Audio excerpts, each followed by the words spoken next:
Le temps encombré. Nous avons travaillé toute la nuit sans rien prendre. Luc, chapitre 5, verset 5. Notre fils, alors âgé de 4 à 5 ans, observait avec intérêt sa tante occupée à frictionner au papier de verre de vieilles chaises héritées d'une grand-mère. Elles avaient besoin d'une sérieuse cure de rajeunissement. Le coup de pinceau final fit merveille. Le vernis transparent, soigneusement appliqué sur les montants et les barreaux, rendit vie et nouvelle jeunesse à ce bois centenaire. Cette métamorphose inspira soudain l'enfant émerveillé. Sur-le-champ, il chaparda une feuille de ce papier magique, grimpa en hâte à l'étage où nous habitions et se mit diligemment à l'œuvre en s'attaquant à notre mobilier. « Eh, vas-y que je te frotte !» Certes, son intention était louable, car il tenait à faire plaisir à sa maman en lui réservant une bonne surprise. Hélas pour lui, comme pour nous. Nos chaises étaient quasiment neuves, achetées depuis quelques semaines seulement. Je vous laisse deviner la suite. Cette évocation parle d'elle-même. Une action bonne, accomplie avec les meilleures intentions du monde, n'est pas nécessairement une bonne œuvre, utile et sujet de joie pour les autres. Après tout, notre temps peut être encombré de choses excellentes qui n'ont pas pour autant l'approbation d'en haut. Peut-être parce qu'ils nous empêchent d'accomplir les œuvres bonnes que Dieu a préparées d'avance, afin que nous les pratiquions. Éphésiens chapitre 2, verset 10. Une vie survoltée, bourrée d'actions fébriles, procède sans aucun doute d'un esprit d'indépendance. L'activisme tient le croyant loin de Dieu, loin du Seigneur, use inutilement ses forces et le conduit un jour ou l'autre au découragement, voire à la dépression. Contrairement aux apparences, il constitue une perte de temps. Aussi l'Écriture nous invite-t-elle avec instance à entrer dans le repos de nos œuvres propres. Hébreux 4, 10, 11. Bien qu'il nous soit ordonné de travailler sans relâche pour le Seigneur, 1 Corinthiens 15, 58. Mais alors, pourquoi les chrétiens sont-ils si souvent tentés de tomber dans un activisme stérile? Il y a plusieurs raisons à cela. Premier motif, la faiblesse de caractère. Serais-je de cette espèce qui ne sait pas dire non lorsqu'on me propose de m'atteler à une tâche qui ne me concerne pas? C'est connu. Les personnes douées et compétentes sont particulièrement sollicitées et les amis usent d'un argument irrésistible pour obtenir leur accord. Il n'y a que vous qui pouvez ou savez le faire. Tel artisan, outre son activité professionnelle, se révèle expert en mécanique. Nul ne l'ignore dans la résidence. S'il ne veillait, il deviendrait le dépanneur bénévole du quartier et passerait ses congés à visser des boulons et à rôder des soupapes. Venez donc voir ma voiture, vous qui vous y connaissez, il y a comme un bruit. Qu'il est difficile de dire non à bon escient lorsqu'on nous demande certains services. Le chrétien n'est-il pas tenu de faire le bien sans se lasser? Galates 6, 9. Certes, mais sans pour autant frustrer de son temps le Seigneur, sa propre famille et son Église. La sagesse de Dieu n'est pas de trop pour discerner des appels qu'il est juste de décliner. Deuxième motif, la précipitation et le manque de réflexion. Des expériences plutôt négatives me permettent d'affirmer qu'il est sage de résister à ceux qui exigent de nous une réponse rapide. Surtout au téléphone, prenons le temps. D'avoir le temps pour réfléchir avant de prendre une décision qui nous engage. Je n'ai pas le temps d'être pressé, confiait Wesley à ses amis. Invité à se rendre d'urgence à Béthanie, où se meurt son ami Lazare, loin de se hâter, Jésus reste 2 jours encore au-delà du Jourdain avant de se mettre en route. Même les êtres chers, ici Marthe et Marie, ne lui tracent pas son programme. Jean 11, 6. Il tient à posséder le temps. Plus les choses vont vite, plus il faut s'arrêter souvent, me confiait un ami. De son côté, Lyoté était sage qui déclarait « Si nous sommes pressés, allons doucement ».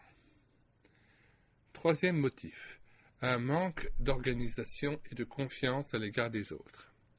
S'associer des collaborateurs et se décharger sur eux d'un certain nombre de tâches ne nous est pas naturel.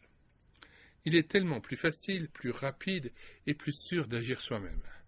C'est vrai, surtout si nous sommes impatients et si nous oublions que nos aides doivent d'abord apprendre, s'adapter, entrer dans notre action avant de nous fournir le travail souhaité.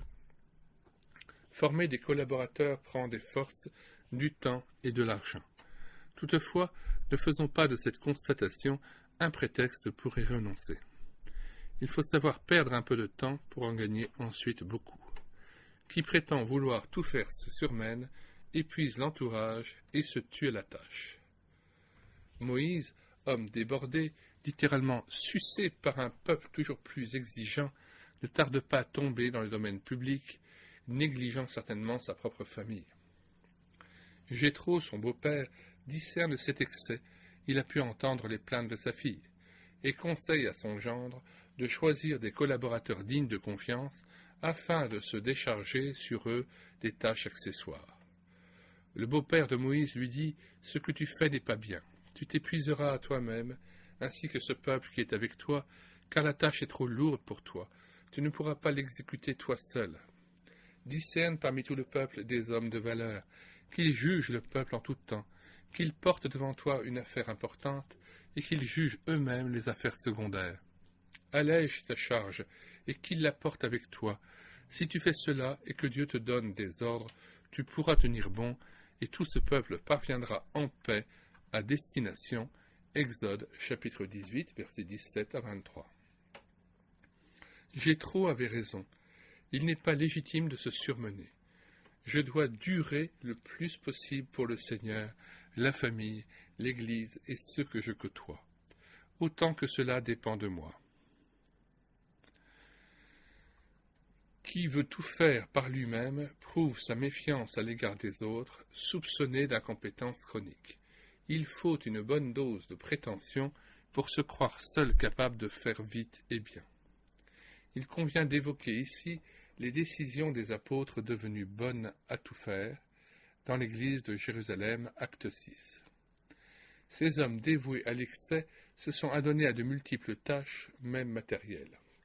Résultat, un service imparfaitement accompli, le mécontentement au sein de la communauté, la négligence des choses prioritaires, à savoir la prière et la prédication, verset 4.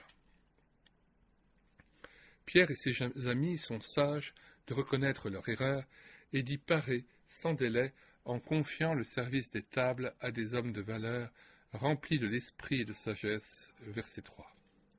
Après tout, et ce récit en est la preuve, les gens compétents ne manquent pas, dans l'Église en particulier, 1 Pierre 4,10, pourvu qu'on veuille bien les découvrir et les utiliser. Trop de serviteurs de Dieu débordés avouent ne plus avoir de temps pour chercher Dieu afin de recevoir l'indispensable manne à distribuer. Personne ne gagne dans le tourbillon et la fièvre. Quatrième motif, l'orgueil, le désir de prouver aux autres que l'on est actif. N'y a-t-il pas une secrète satisfaction à montrer un agenda bien rempli, à expédier des circulaires pleines des travaux que nous avons pu mener à bien? Et puis, n'éprouve-t-on pas quelque complexe à côtoyer des personnes actives et efficaces? Pourquoi certains pasteurs hésitent-ils à se reposer le lundi, leur jour de détente? C'est qu'ils sont gênés de se promener alors qu'on travaille et s'agite autour d'eux. Ils redoutent le monsieur le pasteur se promène, réflexion ironique qu'ils estiment fort désagréable. Si c'est votre cas, pensez au prophète Élie qui acceptait de se laisser héberger, servir et nourrir par une veuve démunie. Les gens de Sarepta pouvaient lui reprocher avec indignation de vivre au crochet d'une femme sans ressources. Il ne s'en inquiétait guère, puisque telle était la volonté de l'Éternel. 1 Roi 17, 9 à 13. Que la peur du qu'en dira-t-on n'influence pas notre conduite. Le cinquième motif sera abordé dans le chapitre suivant. Question. Premièrement, êtes-vous de ceux qui chargent indûment leur programme? Seriez-vous tombé dans l'activisme? Deuxièmement, êtes-vous certain de consacrer assez de temps à votre famille, à l'Église, à votre entourage? Troisièmement, mettez-vous du temps à part pour méditer les Écritures et vous entretenir sans hâte avec le Seigneur.